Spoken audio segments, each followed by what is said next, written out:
లేదు, అసలు అంశమే లేదు. రాజుగారు ప్రైవేటీకరణ అంశం లేదు కాబట్టి మేడం పంపిస్తున్నారు. ప్రభుత్వం ప్లే చేపిస్తాను మేడం. 2 minutes రెడీ అవుతుంది, అది ప్లే చేపిస్తాను. ఒక్క నిమిషం అజయ్ గారు పీసీ మేడం మీ డాక్యుమెంట్ నేను చేపిస్తాను ఒకసారి. మేడం ఒక్క నిమిషం, మేడం ఒక్క నిమిషం, మేడం పంపిస్తాను, మేడం ప్లే చేపిస్తాను. అంతకుముందు ఎస్ మేడం ఒక్క నిమిషం, మేడం ఒక్క నిమిషం. వాళ్ళు చెప్పినటువంటి లెటర్లు కాదు సార్, మా నాయకుడు రాసినటువంటి లెటర్ కూడా మీరు ప్లే చేయాలి. మీరు పంపించారు, ఇస్తాను మేడం. అది టెక్నికల్ కదా, ఇస్తాను. అది ఇందాక ఆయన పంపించింది. నాకు టైం అవసరం లేదు, మీరు ప్లే చేయండి చాలు. నాకు టైం అవసరం లేదు, ఖచ్చితంగా ప్లే అవుతుంది. ఓకే ఇది ఓకే మేడం. ప్లే చేయండి సార్. ఓకే మేడం, ఇది వచ్చేసి ఇందాక అజయ్ గారు పంపించింది. ఇందాక మీరు అన్నారు కదా రామ్మోహన్ నాయుడు గారు ఏమి పట్టించుకోలేదనేసి. అజయ్ గారు మాట్లాడినటువంటి మాటకి అంటే దీనికి ఆన్సర్ మోదీ గారు సార్ ఒక్క మాట వినండి. మోదీ గారి దగ్గర తప్ప మీ నాయకుడు ఏమన్నా ఒడగొచ్చాడా అని చెప్పి మాట్లాడాడు కదా. ఇప్పుడు మీరు ఆ లెటర్ ని చూపిస్తే అజయ్ గారికి అడిగిన ఆన్సర్ కి క్వశ్చన్ కి ఆన్సర్ దొరుకుతుంది. ఇప్పుడు మీరు స్క్రీన్ మీద జగన్మోహన్ రెడ్డి గారు నేను పంపించాను ఆ లెటర్ మీకు. నేను మీకు లెటర్ పంపించాను రాజు గారు, మీరు అది ప్లే చేయండి. నేను ఒక అధికారం దీనికి ఆన్సర్ దానికి ముందు ఒక డాక్యుమెంట్ వచ్చింది, దీనికి ఆన్సర్ ఏమైనా ఉందా? ఓకే దీనికి ఆన్సర్ రామ్మోహన్ నాయుడు ఏం పట్టించుకోలేదు రాజు గారు. మీరు ముందు అది వేసిన తర్వాతనే నేను ఏదైనా వింటాను. ఇప్పుడు అజయ్ పంపించిన మీరు స్క్రీన్ మీద వేస్తారా? ముందు పంపించారు కదా, రెడీ చేసుకోవాలి కదా. కాదు మేడం, ముందు పంపించింది కదా, అది రెడీ చేయాలి. టెక్నికల్ కాదు మేడం, టెక్నికల్ గా ఒకటి ఉంటది అనమాట. అది నేను పంపించగానే అది ప్లే కాదు, దాన్ని రెడీ చేసి ప్లే చేస్తారు. ఒక 5 seconds అండి, 5 seconds. ఈ లోపల దీని గురించి మాట్లాడదాం. అయ్యో మీరు నన్ను టార్గెట్ చేయొద్దు ప్లీజ్, నన్ను టార్గెట్ చేయొద్దు. విషయం ఏంటంటే మేడం ఒక 10 seconds మేడం, దీనికి ఆన్సర్ చేయండి మేడం ఈ లోపల. అరే దీనికి ఆన్సర్ చేయండి. పాప రామ్మోహన్ నాయుడు ఏం పట్టించుకోలేదు అన్నారు కదా, దీని గురించి మాట్లాడండి. ఒకసారి పీసీఆర్ మేడం పంపించిన లెటర్ ప్లే చేయండి. రెడీ అయితే పంపిస్తున్నారు మేడం, లేకపోతే మేడం అలుగుతారు వెళ్ళిపోతారు. లేకపోతే ఒకసారి ప్లే చేయించండి. నాగమల్లేశ్వర్ గారు మళ్ళీ నేను మాట్లాడుతున్నారు చూడండి సార్. పీసీఆర్ అది ఒకసారి ప్లే చేయండి మేడం. ప్లే చేస్తాను, టెక్నికల్ గా ఉంటది, అది రెడీ చేసుకోవాలి కదా. ఎప్పుడు సార్ మీకు పంపించాను, ఇంతసేపు అయితే మళ్ళీ రెడీ చేసుకోవాలని అంటున్నారు.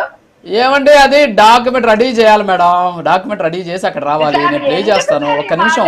రామ్మోహన్ నాయుడు సరే కాదు మేడం, రామ్మోహన్ నాయుడు గారు చూడండి ఒకసారి డాక్యుమెంట్ చూడండి. అదిగోండి మేడం పంపించిన డాక్యుమెంట్, ఆమె నన్ను వదిలేట్టుగా లేదు. ఒకసారి చూడండి, అదే డాక్యుమెంట్ అంటే చూడండి, చూసి మీరంటే రియాక్ట్ అవ్వండి. జగన్మోహన్ రెడ్డి గారు ఏం రాయలేదు, చూడండి. మోదీ గారు ముందు తప్పితే ఏం అడగలేదు, సెంట్రల్ కి లెటర్ రాయలేదు. అంత దమ్ము లేదా అడపై కూర్చొని ధర్నా చేయాలన్నావు కదన్నా.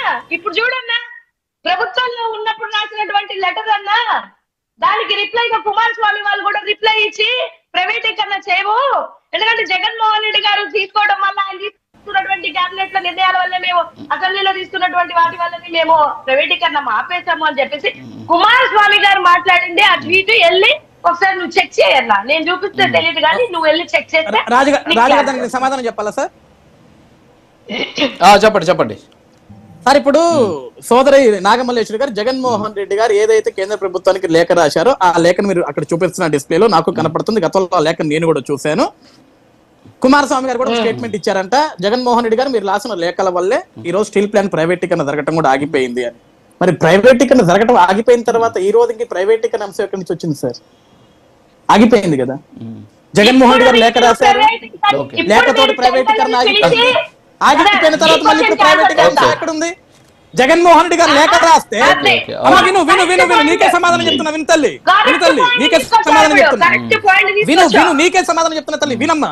ఇప్పుడు జగన్మోహన్ రెడ్డి గారు లేఖ రాస్తే ఆ లేఖకి స్పందించి కేంద్ర ప్రభుత్వం స్పందించి కుమారస్వామి గారు కూడా దాన్ని అప్రిషియేట్ చేసి మీ లేఖ వల్ల ప్రైవేటీకరణ ఆగిపోయింది సార్ అని కేంద్ర ప్రభుత్వం ఎన్ని డబ్బులు ఇచ్చింది సార్? మనకి స్టీల్ ప్లాంట్ ప్రైవేటీకరణ జరగట్లేదు సార్. జగన్మోహన్ రెడ్డి గారు మీ లేఖకి మేము చాలా ముగ్ధులం అయిపోయాం. We appreciate for your letter.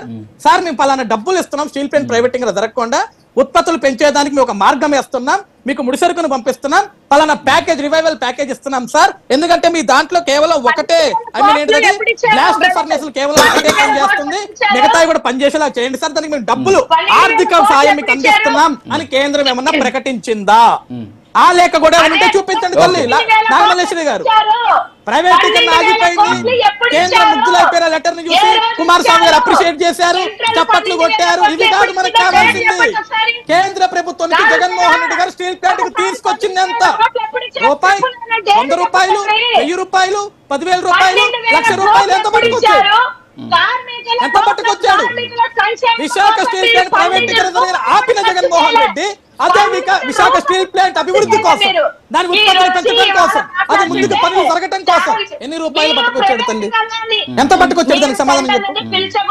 Rammohan Reddy గారు ఏమీ చేయలేదని మాట్లాడుతున్నాం. ఆయనే కూర్చొని 14,400 కోట్ల రూపాయలు విశాఖ స్టీల్ ప్లాంట్ తెచ్చే విధంగా ఆయన ప్రయత్నాలు చేసి తెప్పించాడు. మనం ఏం చేశాం? మనం ఎంత పట్టుకొచ్చాం? ఎన్ని రూపాయలు పట్టుకొచ్చాం? జగన్ రాసిన లేఖ వల్ల ఏం జరిగింది? ఆ లేఖ వల్ల విశాఖ స్టీల్ ప్లాంట్ కి ఏం ఉపయోగం జరిగింది? దానికి సమాధానం చెప్పు తల్లి. Okay, yes, yes, yes, yes. ఎందుకు పిలిచారు? ప్రైవేట్ వ్యక్తుల్ని ఎందుకు పిలిచారు? పిలిస్తే అర్థం ఏంటిది? అరే అంటే ఇక రాష్ట్రంలో ప్రైవేట్ వ్యక్తులు రాకూడదమ్మా? ఇక ఎవరు రాష్ట్రానికి ఏది పెట్టుకోకూడదా? పరిశ్రమలు పెట్టుకోకూడదా? తప్ప రాష్ట్రంలో పరిశ్రమలు పెట్టుకుంటే అంటే రానివ్వరా? అడ్డుకుంటారా మీరు? అంటే రాష్ట్రంలో ప్రభుత్వ రంగ వ్యవస్థలు ఏమైనా ఉంటే దానికి ఆల్టర్నేట్ గా ప్రైవేట్ రంగం రాకూడదు అంటారు, అంతేనా? పెట్టకూడదు అంటారు, అంతేనా? ఈ రాష్ట్రంలో పాఠశాలలో రాష్ట్రంలో ప్రభుత్వ పాఠశాలలు ఉన్నాయి, మరి ప్రైవేట్ పాఠశాలలు ఎందుకు? ప్రభుత్వ హాస్పిటల్ ఉన్నాయి, ప్రైవేట్ హాస్పిటల్ ఎందుకు? అవసరం లేదు కదా? అన్ని ప్రభుత్వంలో చేసుకుంటూ వెళ్ళిపోవాలి. సార్ ఒక్క నిమిషం మేడం, ఒక్క నిమిషం. ఓకే మేడం, ఒక్క నిమిషం మేడం, ఒక్క నిమిషం. అజయ్ గారు ఒక్క నిమిషం మేడం, ఒక్క నిమిషం మేడం, ఒక్క నిమిషం. యా, శ్రీనివాసరావు గారు రియాక్ట్ అవ్వండి సార్. ఈరోజు ప్రైవేటీకరణ అనేసి ఎవరు చెప్పలేదు. జగన్మోహన్ రెడ్డి అప్పుడే లేఖ రాశారు. ఇప్పుడు జగన్మోహన్ రెడ్డి రాష్ట్రాన్ని కాపాడాడు కాబట్టి వాళ్ళకే ఇచ్చేద్దాం సార్. ఎందుకంటే వాళ్ళే లెటర్ రాసి ఇప్పుడు కూడా ఆపుతుంది వాళ్ళే అని మేమే పని చేయట్లేదు. కోట ప్రభుత్వం వచ్చిన తర్వాత అంటే ఇప్పుడు జగన్మోహన్ రెడ్డి భజన చేయాలి అందరూ. వాళ్ళు చెప్పింది ఏంటంటే జగన్మోహన్ రెడ్డి భజన చేయాలి మేము అందరం కూడా సార్. ఆ రోజు కూడా మన ఆంధ్ర రాష్ట్రంలో ఎన్నో బిర్రు ఫ్యాక్టరీలు కరెంట్ బిల్ కట్టలేక ఎత్తేసిన పరిస్థితి. వాళ్ళ భూములు కూడా ఇక్కడ ఉన్న నాయకులు కానీ మా నియోజకవర్గంలో ఏవైతే ఫెర్రో ఫ్యాక్టరీలు ఉన్నాయో లేబర్లను గొడవలు పెట్టి ఆ ఫ్యాక్టరీలు గొడవలు లాక్కునే పరిస్థితి, ఆ భూములు లాక్కునే పరిస్థితి. ఇవి ఏం మాట్లాడుతుంది? మనం చెప్పేది ఏదైనా కట్టకుండా అబద్ధాలు ఆడడానికి ముందుంటారు వైసీపీ నాయకులు. వైసీపీ పార్టీ పుట్టింది అబద్ధాలతో పుట్టింది. ఈ పార్టీ నాయకులు ఏది కూడా నిజం ఉండదు. అలాంటిది వీళ్ళు కార్మికుల కోసం ప్రజల కోసం పనిచేస్తే జగన్మోహన్ రెడ్డి అతని కేసుల కోసం ఆంధ్ర రాష్ట్రాన్ని తనఖా పెట్టాడు. ఈ రోజు మోడీని ఏదైనా అడగలేకపోయాడంటే ఆంధ్ర రాష్ట్రాన్ని తనఖా పెట్టాడు వీళ్ళు. అప్పుడు వీళ్ళు కేసుల కోసం వీళ్ళు పిలవకుండా ఉండడానికి కనీసం 12 సంవత్సరాల్లో ఒకసారి కూడా కోర్టుకి వెళ్ళకుండా జగన్మోహన్ రెడ్డి